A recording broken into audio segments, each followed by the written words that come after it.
مشاهدي الفضائية المصرية في كل مكان، اهلا بكم في حلقة جديدة من برنامج المطار. ودايما برنامج المطار بيطوف داخل كل مطارات مصر المختلفة للتعرف على كل ما هو جديد داخل مطاراتنا المختلفة.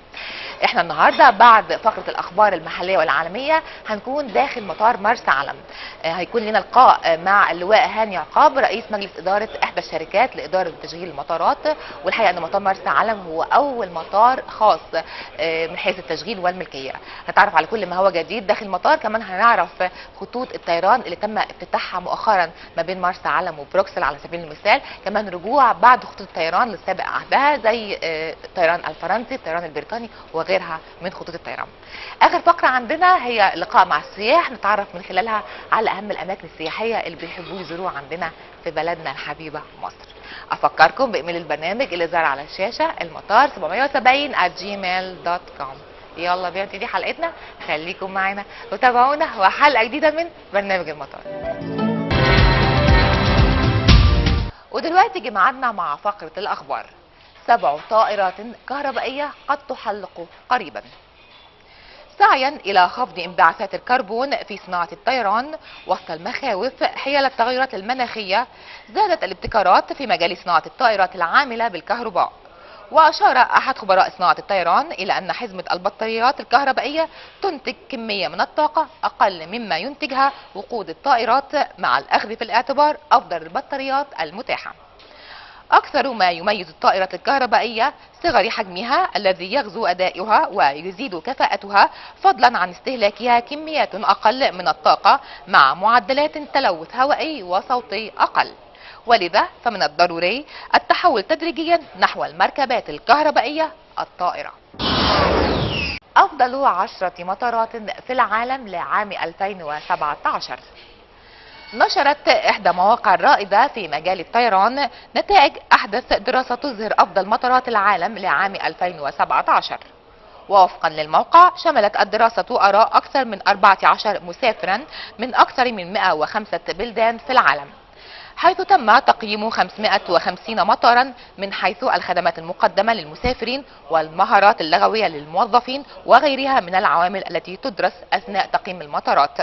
وفي المراتب العشرة الأولى جاءت مطار شنغهاي الدولي في سنغافورة، مطار طوكيو الدولي في اليابان، مطار أنشون الدولي في كوريا الجنوبية، مطار ميونخ الدولي في ألمانيا، مطار هونغ كونغ الدولي في الصين، مطار حمد الدولي في قطر، مطار شوبو الدولي في اليابان، مطار زيورخ الدولي في سويسرا، مطار هيثرو الدولي في لندن بريطانيا، مطار فرانكفورت الدولي في ألمانيا. أول طائرة تجارية أسرع من الصوت. كشفت شركة أمريكية لصناعة الطائرات عن تصميم طائرة جديدة يمكنها أن تطير من نيويورك إلى لندن في 3 ساعات فقط، وتحل مشكلة من يحصل على مقعد بجوار النافذة. وأظهرت الشركة التي حاولت بناء وتصميم طائرة خاصة أسرع من الصوت نموذجا جديدا يطير للمرة الأولى. وتقول الشركة إن الاختبارات التي أجرتها لاقت نجاحا كبيرا على الرغم من أنها لم تنشر أي صور أو فيديو لها. وتتكلف الطائرة بين 60 مليون دولار و80 مليون دولار.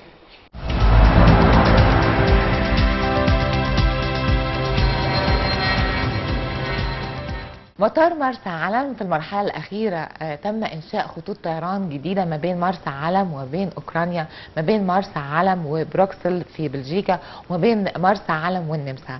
خطوط طيران جديدة تم إنشائها ما بين مرسى علم وتلك البلاد الأوروبية. كمان رجوع سياحة مرة تانية، السياحة الفرنسية والسياحة الألمانية وغيرها. النهارده هنعرف كل الكلام ده من خلال لقائنا مع اللواء هاني عقاب رئيس مجلس إدارة إحدى الشركات لإدارة وتشغيل المطارات. اهلا بحضرتك يا فندم. اهلا بيكي. هل يعني انتوا شفتوا ان في اقبال كتير من بلجيكا عايزه تيجي مرسى علم، وبالتالي ابتديتوا تعملوا خط الطيران ده؟ عايز اعرف ازاي التعامل جه. اقول لحضرتك هي سياسه متبعه ومستمره، يعني مش موسميه، لا سياسه متبعه ومستمره.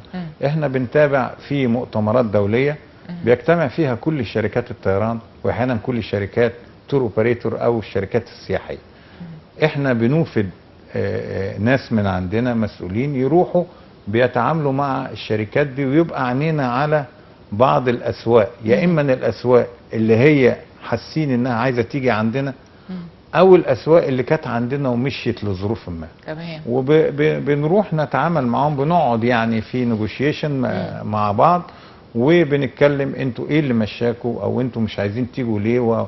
طبعا احنا سوق مغري، يعني مصر عامه سوق مغري، والبحر الاحمر سوق مغري جدا. فالناس دي طبعا بالنسبه لاسعارنا، اسعارنا جيده جدا بالنسبه انهم يجوا. الاماكن بتاعتنا ما فيش اجمل ولا اروع من كده، وحضرتك لما تشوف السياح يقولوا لك يعني مبهورين. لا ده حقيقي انا عملت انترفيو معاهم يعني من جنسيات كتيره جدا الحقيقه، يعني اشادوا قد ايه المنطقه دي ده، يعني في بيجوا مباشره من بلدهم على هنا على طول. بدليل كده عملنا خط مباشر ما بين بلجيكا بروكسل ومطار مرسى علم. فالناس بتيجي طبعا في المنطقه جنوب البحر الاحمر دي، متخصصي الغطس فيها كتير، اللي يحبوا الغطس. وبعدين في اللي بيجوا بقى السياحه البحريه العاديه. الجنسيه الاوكرانيه ما كانتش موجوده بالظبط. تواجدت عندنا وكترت، وانا يعني جولي بعض التور اوبريتور الاوكرانيين وكده، وعايزين يزودوا رحلاتهم، ورحلاتهم زادت. وشركات كانت ثابت هنا لاسباب خاصه بيهم رجعت تاني تشتغل وفي بعضه لا يعني لا ننكر ان سياده المحافظ برضه بيقوم بجولات في بعض الدول لتشجيع الشركات دي انها تيجي، واحنا بنقدم كل التسهيلات، وفعلا بنروح ونعمل ماركتينج او تسويق، وده فعلا بيجيب نتيجه، واحنا شايفين النتيجه الحمد لله. ده يعني هيخلينا اقول ان يعني المطار لازم هو اللي يتحرك، يعني هو اللي يروح للبلاد ديت ويبتدي يعمل خط ما بيننا وبينهم، يعني ما نستناش هم نبتدي نقول لهم لا تعالوا، او لا احنا نروح لهم. يعني ممكن احنا يبقى المبادره من عندنا احنا كاي مطار.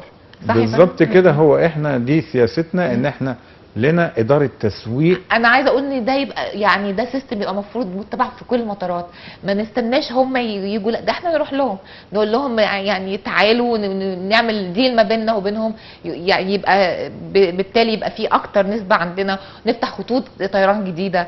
يعني انا انبسطت جدا ان في يعني حتى افتتح برضو مؤخرا ما بيننا وبين النمسا، ما كانش فيه النمسا. ايوه مظبوط.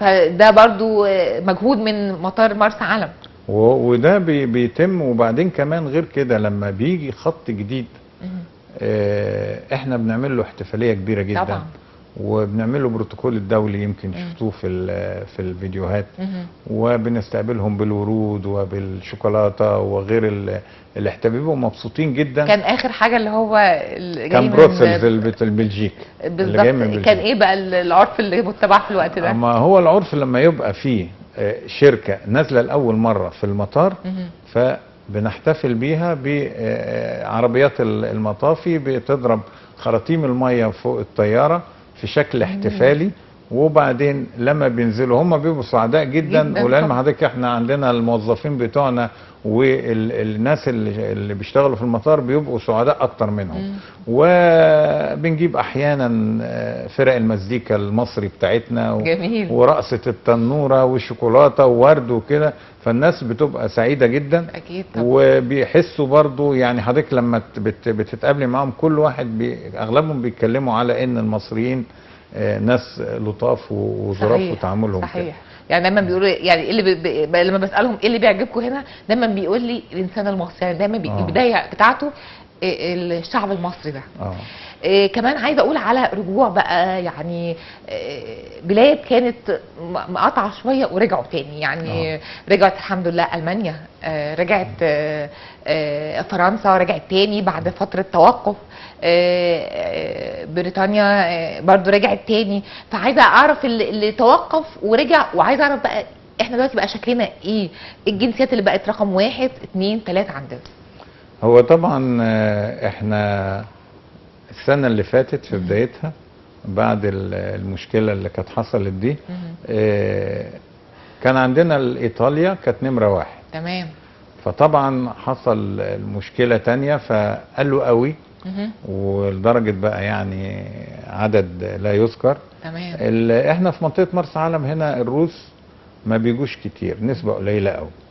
فالتأثير بتاع الحادثة الروسي دي ما فرقش كتير معانا، لان نسبة قليلة وقل وما والله جاتش. ما عارفه ليه احنا دايما مركزين على السياحه الروسيه، ودايما نقول يعني كنا زعلانين قوي وفين السياح الروس، مع اني شايفه في نسبه سياح تانية مهمه جدا ده احنا عملناه اه وركزنا فيه، ان مش لازم هو صحيح. السوق ده اللي نركز فيه، صحيح. في غيره وغيره وغيره، واحنا صح. فعلا اتجهنا للسوق الصيني حتى. وفي ناس من عندنا طلعناهم راحوا الصين علشان يفتحوا خط جديد يفتحوا سوق جديده معاهم. والجنسيات مثلا دلوقتي الالماني بعد ما كان نازل خالص، دلوقتي الحقيقه الالماني انا قابلت النهارده يعني 3/4 الناس ان ما كانش اكتر كلهم من المانيا، جايين من المانيا. صحيح. الالمان نمره واحد عندنا دلوقتي، والسائح الالماني يعني بيعتبر سائح مميز. تمام. وبعد كده في جنسيتين غراب شويه بقوا نمره 2 ونمره 3 عندنا، اللي هي البولنديين والتشيك. مؤخرا كمان حضرنا هنا كان تجربه طوارئ، وده مهمه جدا طبقا طبعا لتعليمات المنظمه الدوليه للطيران هي الايكاو، ان لازم يبقى المطار بيبقى فيه دايما تجارب طوارئ. ايه اهميه ان يتعمل تجارب طوارئ لمطار مرسى علم؟ هو طبعا تجارب الطوارئ دي اهميتها انها كل فرد او كل عامل من جميع التخصصات، من جميع الجهات، من جميع الوزارات، من جميع الشركات، بيبقى له دور في حالة حدوث حادث لا قدر الله.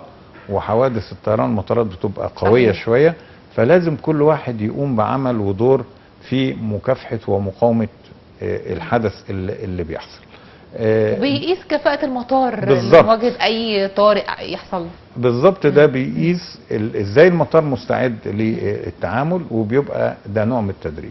تجربة الطوارئ دي يعني لما بنيجي في اليوم النهائي ده بيبقى تتويج عمل 120 يوم. صحيح. لأنه بيفضل فيه من 5 ل6 تجارب بتتم حقيقية كاملة زي اليوم النهائي. صحيح. بالإضافة لليوم النهائي. وبيشترك فيها زي ما قلت، هو مش اختبار للمطار، ده اختبار لأجهزة الدولة في مواجهة حدث هام. صحيح. واحنا في الحالة دي احنا محافظة البحر الأحمر هي بالنسبة لنا اللي تمثل الدولة بجميع الأجهزة اللي بتدعم المطار في حالة حدوث أي مشكلة. فطبعا أجهزة الدولة دي من يعني الشرطة بأجهزتها المختلفة، وزارة الداخلية، وزارة الصحة، وزارة المالية، وكل الأجهزة، بالإضافة لإدارة المطار، بيشتركوا جميعا وكل واحد عليه دور.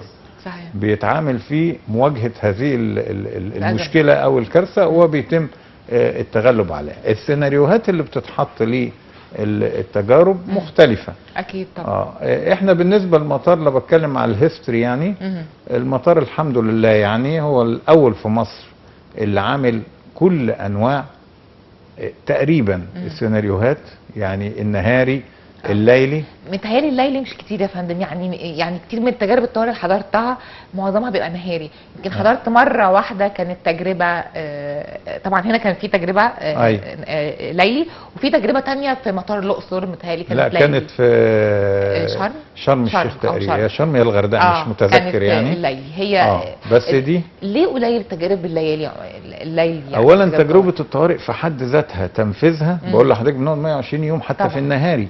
صحيح. ومتعبة جدا ومرهقة لأقصى درجة. وبرضو فيها يعني معدات بتستخدم وناس بتتدرب، ويعني بنفترض السيناريو بالكامل وبيتم، فعملية مرهقة ومتعبة جدا انها تتم نهاري. فلو افترضنا حتى انها تمت ليلي بيبقى اصعب واصعب، لان الليلي لو افترضنا ان في لا قدر الله حادث طيارة بره الممر في منطقة ما فيهاش انارة او فبيبقى التعامل فيه مخاطر كتير جدا. سيادة اللواء هاني، دايما يعني مطار مرسى علم كل ما بنيجي كده نلاقي دايما فيه جديد. يا ترى حضرتك ايه اللي في تخطيط حضرتك يبقى في الايام المقبله ان شاء الله، او ناوي تشتغل عليه الايام المقبله ان شاء الله لمطار مرسى علم؟ هو احنا بالنسبه لمطار مرسى علم في النظره المستقبليه، لان ده معمول ماستر بلان للمطار، ومفروض ان لما عدد الركاب يوصل لعدد معين بالنسبة لسعة المطار بنعمل اكستنشن او توسعات للمطار. تمام. احنا كان المخطط اللي معمول قبل كده ان احنا نعمل اكستنشن ده في ميعاده، اكستنشن عادي زي المطارات العاديه، ولكن احنا قررنا ان احنا نعمل مخطط مع الاستشاري انه يبقى اكستنشن بالبوردنج بريدج او كباري التحميل. تمام. وده طبعا مكلف جدا، ولكن طبعا يعتبر حاجه مفيده جدا في التشغيل ومريحه، اكثر سيفتي واكثر راحه للراكب، وبتدي امان اكتر في التعامل مع الطيران. معلش هو سؤال كده انا يعني خاطر بالي، اكتر سيفتي عشان يبقى فيه كباري تحميل. أيوة. طب ازاي ده هو المطار الوحيد اللي حصل على يعني اول مطار حصل على ترخيص، فمنين تمام. ده؟ اقول ومنين لحضرتك تشغيل المطار بدون كباري تحميل بيبقى استخدام معدات وعربيات وحاجات كتير جدا رايحه جايه. طبعا كله ماشي زي خليه النحل في اماكن محدده تمشي فيها جنب الطياره وحوالين الطياره. ولكن لما يبقى في بوردنج بريدج او كوبري تحميل، الطياره بتيجي بتقف في مكان وكوبري التحميل بيجي على مكان الباب. الكوبري مش مجرد مكان بيطلع منه الراكب او ينزل منه الراكب ويمشي فيه بس، لا ده بيبقى مرتبط بتكييف، اجهزه تكييف، لان في الطيارات التانية بيبقى في عربيه اسمها عربيه تكييف، انما ده التكييف نفسه بيبقى مرتبط بالكوبري، يعني بيوصل الكوبري للناس تنزل وتطلع، بيوصل وصل التكييف، بيوصل وصلة ستارتر اللي هي بتبقى عربيه برضه. تمام. فده بيحقق نوع من السيفتي، ان عدد المعدات اللي بتستخدم حوالين الطياره بتقل. وبتوصل عن طريق وصلات من كوبري التحميل، وده بيزود معامل السيفتي للطياره. بس ده طبعا يعني برضو يعني يظل برضو المطار يعني يكون هو ياخد كأول مطار خد يعني تشغيل، فده معناه ان هي السيفتي فيه عالي جدا برضو. ما هو بالتأكيد. ما انا ممكن اقول لحضرتك حاجة. ما انا ممكن اعمل السيفتي على تفتيش حقائب الركاب، اعمل تفتيش مانيوال يدوي بواسطة افراد، بواسطة كلاب بوليسية، بواسطة واسطة. وممكن نفس الحقيبه بتاعه الراكب ادخلها على جهاز، الجهاز ده يكشف لي على كل حاجه فيها، ولو فيها متفجرات هيقول لي، لو فيها اي حاجه ممنوع هيقول لي. لو ما عنديش الجهاز ده فانا بستخدم نفس الاجراءات اللي المفروض توصلني لنفس نسبه السيفتي بالنسبه للاداء اللي بعمله. بنشكر اللواء هاني عقاب رئيس مجلس اداره احدى الشركات لتشغيل المطارات. شكرا لحضرتك يا فندم. شكرا جزيلا. مساء الخير، نتعرف بيك. مساء النور. صقر الغربي. من صقر الغربي، من اي بلد؟ من السعوديه. اهلا بيك وبشعب السعودي كله. الله يسلمك. من الرياض؟ من الرياض صحيح. اهلا بيك. دي زياره رقم كام لمصر؟ والله هذه الزياره يمكن رقم ما ادري والله عدد كبير، لكن يمكن 15 16 تقريبا. ايوه. اول زياره كان فتره طويله؟ قبل يمكن 4 5 سنوات. اي نعم. شايف حضرتك الاستثمار هنا في مصر عندنا، هل هو في الوقت ده الوقت الراهن بتشجع الاستثمار هنا؟ في تسهيلات بتحصل بالفعل؟ يعني قول لنا كده عن فكرت في هذا الوقت ان انت تعمل استثمارات دلوقتي ليه؟ والله مصر هي اصلا بلد الاستثمارات، يعني من على طول العصور. تمام. ايه، ولكن الوقت الحالي اشوف انه الوقت المناسب للاستثمار في مصر، سواء تسهيل الاجراءات وسواء يعني فرص الاستثمارات الان. نعم. في تسهيل دلوقتي للاجراءات ان انت تخلص حاجاتك على طول، ما فيش مشاكل عندك انك تعمل اي مشروع استثماري؟ والله في الوقت الحالي ما صادفني اي يعني كلها يعني الامور كلها ماشيه، واذا فيه تعقيدات او في شيء انا صراحه ما تعرضت لاي تعقيد. الحمد لله دايما يا رب كده. اول ما بتيجي مصر بتحب تزور ايه؟ بتشتاق لايه؟ والله كل مصر نشتاق لها من يوم نجي هنا، كلها يعني بلد يعني فعلا الواحد يرتاح فيه، وبساطة أهله واستقبالاتهم، يعني صراحة بلد يعني رحنا كده محافظة طبعا القاهرة، رحنا محافظات تانية ولا كله في القاهرة؟ لا رحت القاهرة، رحت الإسكندرية، دمياط، جيت يعني عدة مناطق. بتقولوا ايه في السعوديه بقى بعد الاستقرار اللي احنا الحمد لله بقينا ننعم بيه افضل؟ شايفين الوضع ازاي؟ بتتكلموا ازاي انتوا هناك؟ بتقولوا ايه؟ والله مصر بشكل عام حبيبة السعودية طبعا، واخت السعودية وهيفضلوا طول عمرهم كده باذن الله. وحنا نحس ان انفسنا هنا في بلدنا الثاني ما فيه، وعند اخواننا وان شاء الله نتمنى لمصر الازدهار والتقدم ان شاء الله باذن الله. الله يوفق. ان شاء الله يا رب. طبعا اخبار الاكل المصري والله الاكل المصري مميز باصحاب مصر. اكلت ايه في مصر المره دي؟ والله اكلات متنوعه صراحه متنوعه، ولكن الهدف حمام مثلا، محاشي ايه؟ حمام واسماك ويعني جميع الاكلات صراحه جربناها. واحنا بنروح ناكل هناك عندكم كبسه برضه. الله يحييكم الله يحييكم والله. كلمه اخيره كده توجهها للشعب السعودي هناك؟ والله الشعب السعودي كله يعني قلبا وقالبا مع الشعب المصري، والشعب المصري كذلك مع الشعب السعودي، والله لا يفرقهم، اخوان كلهم. وتحيا مصر والسعوديه ان شاء الله باذن الله. ميرسي ليك. وبسرعه خلص وقتي معاكم النهارده، يا رب تكونوا استمتعتوا بكل فقره قدمناها من خلال برنامج المطار. افكركم بايميل البرنامج اللي ظهر على الشاشه، المطار 870@gmail.com. مستنيين كل اقتراحاتكم وكمان تساؤلاتكم على ايميل البرنامج. استنونا الاسبوع الجاي وفي نفس الميعاد واخر اخبار المطارات والسفر وبرنامج المطار.